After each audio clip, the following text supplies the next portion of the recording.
ସେଦିନ ଥିଲା 30 ନଭେମ୍ବର 2003। ବେଙ୍ଗଲୁରୁରେ ରହୁଥିବା ଗିରୀଶ ଏବଂ ସୁଭା ଦୁହିଁଙ୍କର ଏନଗେଜମେଣ୍ଟ ଦିନ। ଏନଗେଜମେଣ୍ଟ ପରେ ବିବାହ ପ୍ରସ୍ତୁତି ମଧ୍ୟ ଆରମ୍ଭ ହୋଇଯାଇଥିଲା। କିନ୍ତୁ ଏହି ଭିତରେ ଏକ ହାସ୍ୟଜନକ ଘଟଣା ହୋଇଗଲା। ଯେଉଁ ପରିବାର କିଛି ଦିନ ପରେ ପୁଅର ବିବାହ ପାଇଁ ସ୍ୱପ୍ନ ଦେଖୁଥିଲେ, ସେମାନଙ୍କ ପୁଅର ମୃତ ଶରୀର ମିଳିଲା।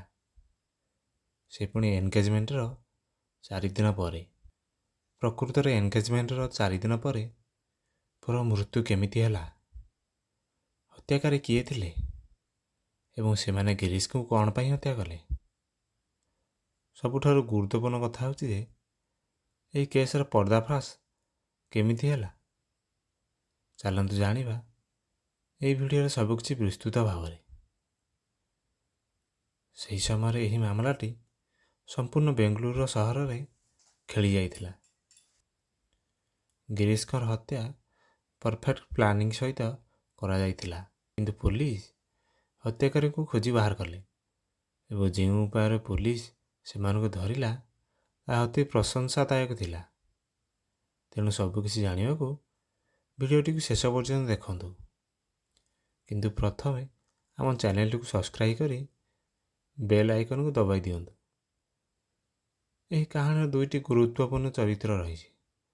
27 ବର୍ଷର ସଫ୍ଟୱେୟାର ଇଞ୍ଜିନିୟର ବିଭି ଗିରୀଶ ଏବଂ 21 ବର୍ଷର ଲ ଗ୍ରାଜୁଏଟ୍ ସୁଭାଶଙ୍କର ନାରାୟଣ।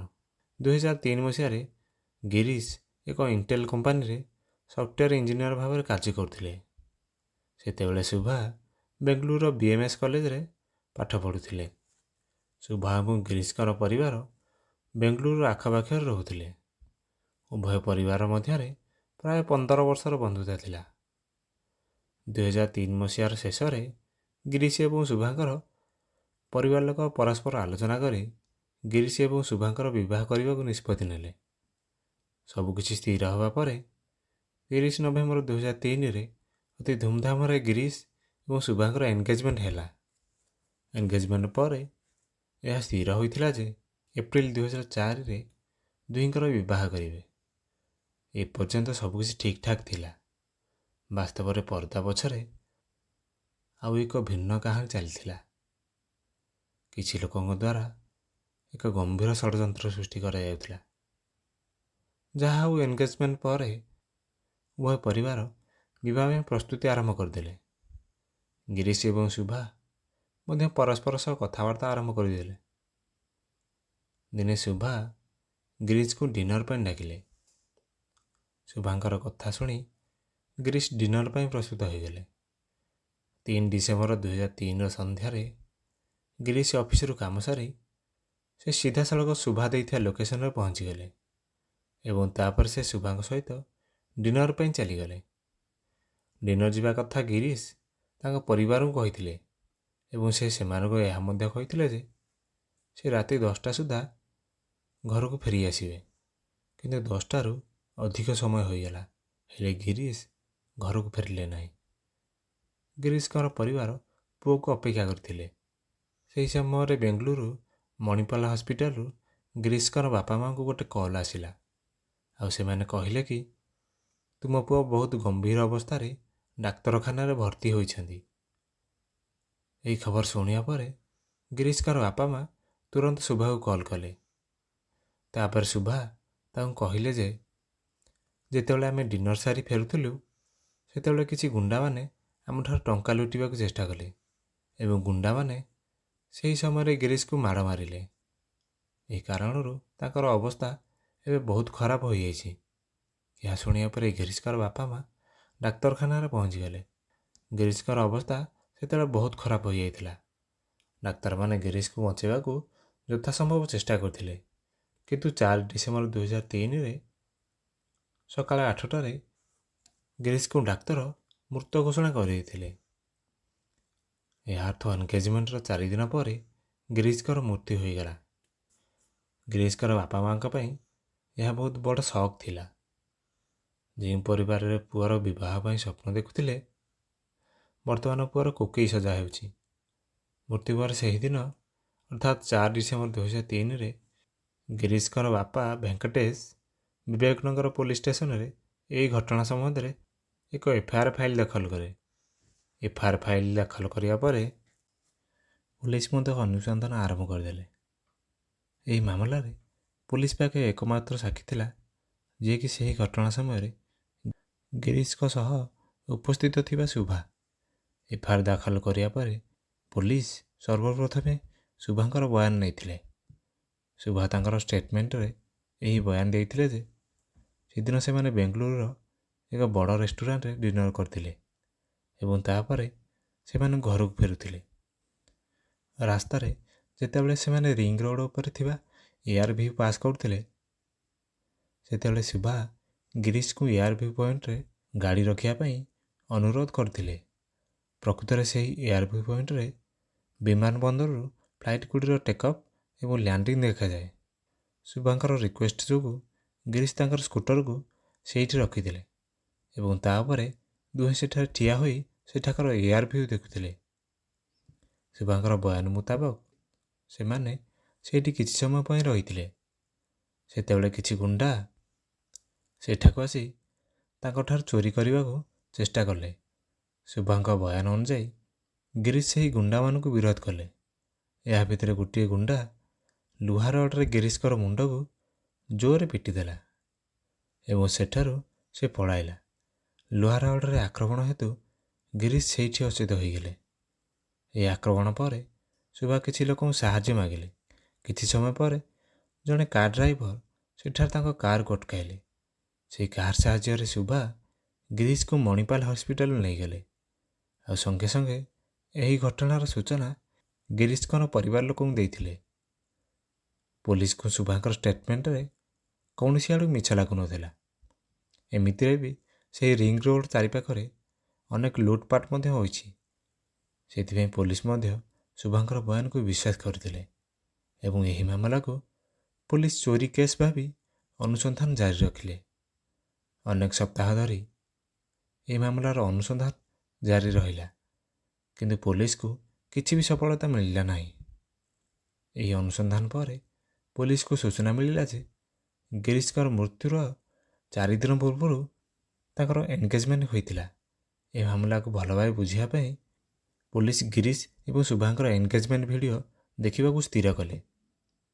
ଏହି ଏନଗେଜମେଣ୍ଟ ଭିଡ଼ିଓ ଦେଖିବା ସମୟରେ ଜଣେ ବରିଷ୍ଠ ପୋଲିସ ଅଧିକାରୀ ନୋଟିସ୍ କଲେ ଯେ ସମ୍ପୂର୍ଣ୍ଣ ଭିଡ଼ିଓରେ ଶୁଭା କାହାକୁ ଖୋଜୁଛନ୍ତି ଏବଂ ସେହି ପୋଲିସ ଅଧିକାରୀ ଏହା ମଧ୍ୟ ନୋଟିସ୍ କଲେ କି ଶୁଭାଙ୍କୁ ପଚାରିଲା ସମୟରେ ସେ କିଛି ଅଜବ ଲାଗୁଥିଲେ।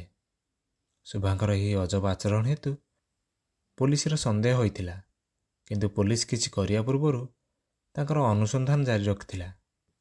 2003 ମସିହାରେ ମୋବାଇଲ ଫୋନ୍ ଆଜି ଭଳି ସାଧାରଣ ନଥିଲା କିନ୍ତୁ ପୋଲିସ ଏହି ମାମଲାକୁ ସମାଧାନ କରିବାକୁ ଶୁଭାଙ୍କର କଲ୍ ଡିଟେଲ ଯାଞ୍ଚ କରିବାକୁ ନିଷ୍ପତ୍ତି ନେଲେ।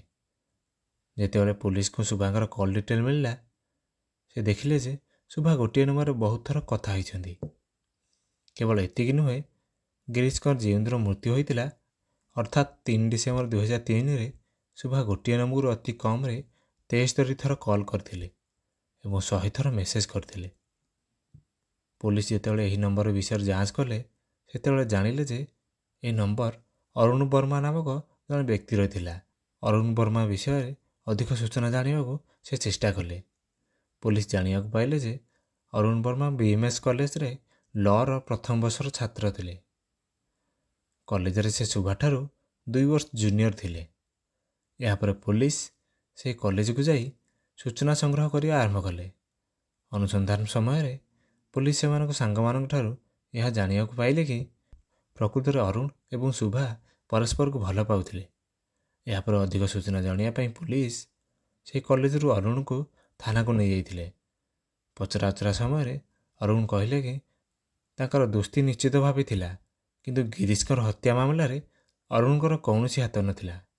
ଅରୁଣ ଏହା ମଧ୍ୟ କହିଲେ ଯେ ସେଦିନ ସେ ବେଙ୍ଗାଲୁରୁରେ ନଥିଲେ।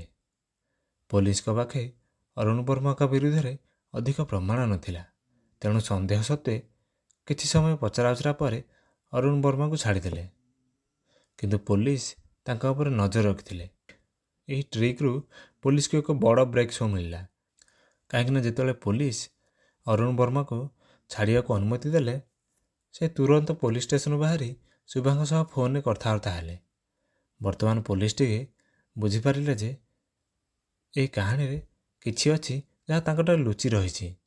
ଏହାପରେ ପୋଲିସ ଅନେକ ଲୋକଙ୍କୁ ମଧ୍ୟ ପଚରାଉଚରା କରିଥିଲେ, ଯେଉଁଥିରେ କି ଶୁଭାଙ୍କର କ୍ଲୋଜ୍ ଫ୍ରେଣ୍ଡ ଏବଂ ବ୍ୟୁଟିସିଆନ୍ ଥିଲେ। ପୋଲିସର ପୁଛତାଛରେ ଶୁଭାଙ୍କର ବ୍ୟୁଟିସିଆନ୍ କହିଲେ ଯେ ପ୍ରକୃତରେ ଏନଗେଜମେଣ୍ଟର କିଛି ଦିନ ପରେ ଶୁଭା ଏହି ବିବାହ ପାଇଁ ବିଲକୁଲ ଖୁସି ନଥିଲେ। ଆଉ ସେ ଏନଗେଜମେଣ୍ଟ ଦିନ ତାଙ୍କୁ କହିଥିଲେ କି ଏହି ଏନଗେଜମେଣ୍ଟ ହେଲେ ବି ସେ ବିବାହ କରିବେ ନାହିଁ ଏବଂ ବିବାହ ପୂର୍ବରୁ ଅରୁଣଙ୍କ ସହିତ ସେ ଘର ଛାଡ଼ି ଚାଲିଯିବେ। ଅନ୍ୟ ଲୋକମାନେ ମଧ୍ୟ ସମାନ କଥା କହିଥିଲେ। ସେହି ଘଟଣା 3 ଡିସେମ୍ବର 2003ରେ ହୋଇଥିଲା। ଆଉ ବର୍ତ୍ତମାନ ସମୟ ଆସିଯାଇଥିଲା ଜାନୁଆରୀ 2004।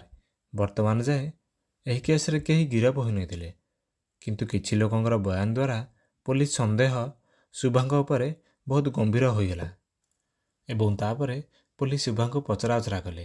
ଏହି ପଚରାଉଚରା ସମୟରେ ଶୁଭା ଏକ ଆଶ୍ଚର୍ଯ୍ୟଜନକ ବୟାନ ଦେଲେ।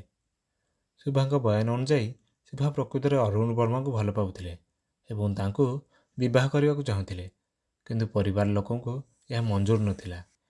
ଯେତେବେଳେ ପରିବାର ଲୋକ ଶୁଭାଙ୍କର ଆଫେୟାର ବିଷୟରେ ଜାଣିଲେ, ସେମାନେ ଶୁଭାଙ୍କ ବିବାହ ଗିରୀଶଙ୍କ ସହ କରିବାକୁ ସ୍ଥିର କଲେ।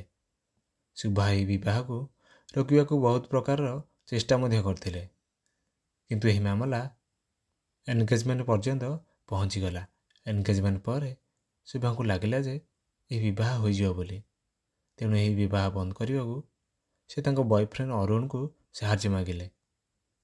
ଯେତେବେଳେ ଅରୁଣ ବର୍ମା ମଧ୍ୟ କିଛି ବୁଝିପାରିଲେ ନାହିଁ, ତାପରେ ସେ ତାଙ୍କର କଜନ୍ ବ୍ରଦର ଦିନେଶ୍ୱର ଦିନାକରଣଙ୍କୁ ତାଙ୍କର ସମ୍ପୂର୍ଣ୍ଣ କାହାଣୀ କହିଲେ ଆଉ ତାଙ୍କୁ ସାହାଯ୍ୟ ମାଗିଲେ। ଦିନେଶ ଅରୁଣ ବର୍ମାକୁ ତାଙ୍କର ଜଣେ ସାଙ୍ଗ ଭେଙ୍କଟେଶ ସହ ସାକ୍ଷାତ କରାଇଲେ। ବାସ୍ତବରେ ଭେଙ୍କଟେଶ ଲୋକାଲ ଏରିଆରେ ଜଣେ ଗୁଣ୍ଡା ଥିଲେ। ଭେଙ୍କଟେଶର କୋର୍ଟରେ ଛୋଟ ମୋଟ କେସ୍ ମଧ୍ୟ ଚାଲିଥିଲା। ତାପରେ ଦିନେ ଶୁଭା, ଅରୁଣ ବର୍ମା, ଦିନେଶ ଏବଂ ଭେଙ୍କଟେଶ BMS କଲେଜରେ ଏକାଠି ବସି ଏହି ବିଷୟରେ କଥାବାର୍ତ୍ତା ହେଲେ ଆଉ ଶେଷରେ ଗିରୀଶକୁ ତାଙ୍କ ରାସ୍ତାରୁ ହଟାଇବାକୁ ନିଷ୍ପତ୍ତି ନେଲେ ଆଉ ଗିରୀଶକୁ ମାରିବାକୁ ଯୋଜନା ବନାଇଲେ। ପ୍ରଥମେ ଅରୁଣ ବର୍ମା ଏବଂ ଭେଙ୍କଟେଶ 2-3 ଦିନ ଗିରୀଶଙ୍କର ପିଛା କଲେ, କିନ୍ତୁ କୌଣସି କାରଣରୁ 3 ଥର ଏମାନଙ୍କର ପ୍ଲାନ୍ ଫେଲ୍ ହୋଇଗଲା। ଲଗାତାର ପ୍ଲାନ୍ ଫେଲ୍ ହେବା ପରେ ଅରୁଣ ବର୍ମା ଗିରୀଶକୁ ତାଙ୍କ ଜାଲରେ ଫସାଇବାକୁ ଶୁଭାଙ୍କର ସାହାଯ୍ୟ ନେଲା ଏବଂ ଶୁଭାଙ୍କୁ କହିଲା କି ତମେ ଗିରୀଶକୁ ଡିନର ପାଇଁ ଇନଭାଇଟ୍ କର। ପ୍ଲାନ୍ ଅନୁଯାୟୀ ଶୁଭା ଗିରୀଶକୁ ଡିନର ପାଇଁ ଡାକିଲେ। ଡିନର ପରେ ଯେତେବେଳେ ଦୁହେଁ ଘରକୁ ଫେରିଲେ, ରାସ୍ତାରେ ଶୁଭା ଏୟାରଭ୍ୟୁ ପଏଣ୍ଟରେ ଗାଡ଼ି ରଖିବାକୁ ରିକ୍ୱେଷ୍ଟ କଲେ।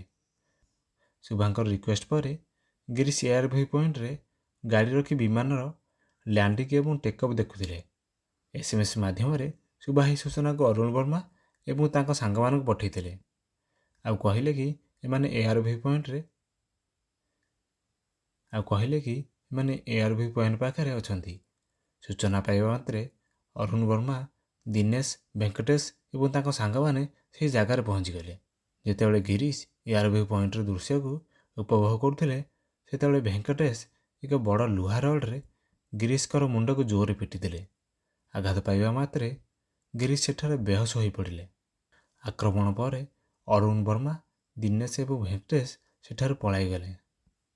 ସେମାନେ ଯିବା ପରେ ଶୁଭା ମିଛରେ କାନ୍ଦିବାର ଛଳନା କଲେ ଏବଂ ସେହି ରାସ୍ତା ଦେଇ ଯାଉଥିବା ଲୋକମାନଙ୍କୁ ସାହାଯ୍ୟ ମାଗିବା ଆରମ୍ଭ କଲେ। ସେମାନଙ୍କ ମଧ୍ୟରୁ ଜଣେ ବ୍ୟକ୍ତି ତାଙ୍କ କାର୍ ରଖିଲେ। ଏହାପରେ ଶୁଭା ଗିରୀଶକୁ ମଣିପାଲ ହସ୍ପିଟାଲକୁ ନେଇଗଲେ ଏବଂ ତାପରେ ପୋଲିସକୁ ଏହି ବିଷୟରେ ସୂଚନା ଦେଲେ ଆଉ ସମସ୍ତଙ୍କ ସାମ୍ନାରେ ଚୋରି ହେବାର ଏକ ମିଛ କାହାଣୀ କହିଲେ। ପୋଲିସ ପଚରାଉଚରା ପରେ ଏହା ମଧ୍ୟ ସ୍ପଷ୍ଟ ହେଲା ଯେ ଶୁଭା ଏକ ଆଧୁନିକ ମଡର୍ଣ୍ଣ ଝିଅ ଥିଲା। ଅନ୍ୟପଟେ ଗିରୀଶ ଏକ ସାଧାସିଧା ପୁଅ ଥିଲେ। ଡ୍ୟାନ୍ସ କ୍ଲବ, ପବ୍, ମଦ୍ୟପାନ ଇତ୍ୟାଦି ଗିରୀଶକୁ ପସନ୍ଦ ନଥିଲା। ଏହି କଥା ମଧ୍ୟ ଶୁଭାଙ୍କୁ ପସନ୍ଦ ନଥିଲା। ଶୁଭା ଭୟ କରୁଥିଲେ ଯେ ଯଦି ତାଙ୍କର ଗିରୀଶ ସହିତ ବିବାହ ହୋଇଯାଏ, ତେବେ ସେ ମଧ୍ୟ ସିମ୍ପୁଲ ଜୀବନଯାପନ ଅତିବାହିତ କରିବେ। ଏହି କାରଣରୁ ସେ ତାଙ୍କର ବିବାହକୁ ବନ୍ଦ କରିବାକୁ ଚେଷ୍ଟା କରୁଥିଲେ।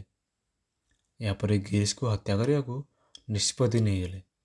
ଶୁଭାଙ୍କର ଏହି ଷ୍ଟେଟମେଣ୍ଟ ପରେ 25 ଜାନୁଆରୀ 2004ରେ ଶୁଭାଙ୍କ ପ୍ରେମିକ ଅରୁଣ ବର୍ମା, ତାଙ୍କ ଭାଇ ଦିନେଶ ଏବଂ ଦିନେଶର ବନ୍ଧୁ ଭେଙ୍କଟେଶକୁ ପୋଲିସ ଦ୍ୱାରା ଗିରଫ କରାଗଲା। ପୋଲିସ ଏହି ଅପରାଧୀମାନଙ୍କୁ ଗିରଫ କଲା ପରେ ଗିରିଶକୁ ହତ୍ୟା କରାଇଥିବା ରଡ୍କୁ ଜଙ୍ଗଲରୁ ନେଇଥିଲା। ଏହି କେସ୍ର ଶୁଣାଣି 25 ଫେବୃଆରୀ 2004ରୁ ମାୟୋ ହଲ୍ କୋର୍ଟରେ ଆରମ୍ଭ ହେଲା। କିଛି ଦିନ ପରେ ଏହି କେସ୍ର ଶୁଣାଣି ବନ୍ଦ ହୋଇଗଲା ଏବଂ ପୁରା ମାମଲା ଶାନ୍ତ ପଡ଼ିଗଲା। ଗିରିଶର ବାପା ତାଙ୍କର ଏକମାତ୍ର ପୁଅର ନ୍ୟାୟ ପାଇବା ପାଇଁ ଯୁଦ୍ଧ ଜାରି ରଖିଥିଲେ, କିନ୍ତୁ 2-3 ବର୍ଷ ପର୍ଯ୍ୟନ୍ତ ଏହି କେସ୍ର ଶୁଣାଣି ବନ୍ଦ ହୋଇଗଲା। ଏହାପରେ 18 ଡିସେମ୍ବର 2007ରେ ଅଚାନକ ହାର୍ଟ ଆଟାକ୍ ଯୋଗୁଁ ଗିରିଶଙ୍କର ବାପାଙ୍କର ମୃତ୍ୟୁ ହୋଇଗଲା। ଗିରିଶଙ୍କର ବାପାଙ୍କ ମୃତ୍ୟୁ ପରେ ମିଡ଼ିଆରେ ଏହି ଖବର ଖେଳିଗଲା। ତାପରେ 19 ଡିସେମ୍ବର 2007ରେ ଏହା ପୁଣି ଥରେ ଏହି କେସ୍ର ରେଗୁଲାର ଶୁଣାଣି ଫାଷ୍ଟ ଟ୍ରାକ୍ କୋର୍ଟରେ ହେଲା। ତାପରେ 3 ବର୍ଷ ପର୍ଯ୍ୟନ୍ତ ରେଗୁଲାର ଶୁଣାଣି ପରେ ଜୁଲାଇ 2010ରେ ଶୁଭା, ଅରୁଣ ବର୍ମା, ଦିନେଶ ଏବଂ ଭେଙ୍କଟେଶଙ୍କୁ ଉମ୍ର କଏଦର ସଜା ଶୁଣାଗଲା। ଏଥିସହିତ 50,000 ଟଙ୍କା ଜୋରିମାନା ଚାର୍ଜ କରାଗଲା। ଏହାପରେ ସେହି 4 ଜଣ ଅପରାଧୀକୁ ଜେଲ୍ ପଠାଗଲା। ହେଲେ ଗିରିଶଙ୍କର ପରିବାର ଲୋକ ଦାବି କରୁଥିଲେ କି ଗିରିଶଙ୍କର ହତ୍ୟାକାରୀକୁ ଫାଶୀ ଦଣ୍ଡ ଦିଆଯାଉ, କିନ୍ତୁ ଶୁଭାଙ୍କ ପରିବାର ଲୋକ ଏହି କେସ୍କୁ ଚ୍ୟାଲେଞ୍ଜ କରିବାକୁ ହାଇକୋର୍ଟରେ ଲଢ଼ିଲେ। କିନ୍ତୁ ଏହି କେସ୍ର ଶୁଣାଣି ଦ୍ୱାରା ଶୁଭା ଜେଲରେ 52 ମାସ ସଜା କାଟିଲା ପରେ 2014ରେ ସୁପ୍ରିମକୋର୍ଟ ଦ୍ୱାରା ଶୁଭା ମୁକ୍ତ ହୋଇଥିଲେ। ବର୍ତ୍ତମାନ ଶୁଭା ଜାମିନରେ ବାହାରେ ଅଛନ୍ତି, କିନ୍ତୁ ଅବଶିଷ୍ଟ ଅପରାଧୀମାନେ ଏବେ ମଧ୍ୟ ଜେଲରେ ଅଛନ୍ତି। ତ ସାଙ୍ଗମାନେ, ଏହି ପୁରା କାହାଣୀରେ ଶୁଭାକୁ କ'ଣ ଦଣ୍ଡ ମିଳିବା ଉଚିତ ଆପଣମାନେ କମେଣ୍ଟ ବକ୍ସରେ ଆମକୁ ଜଣାନ୍ତୁ। ଯଦି ଆମର କଠିନ ପରିଶ୍ରମ ଆପଣଙ୍କୁ ଭଲ ଲାଗିଥାଏ ତେବେ ଚ୍ୟାନେଲଟିକୁ ସବସ୍କ୍ରାଇବ୍ କରିଦିଅନ୍ତୁ ଏବଂ ବେଲ୍ ଆଇକନକୁ ଦବାଇ ଦିଅନ୍ତୁ।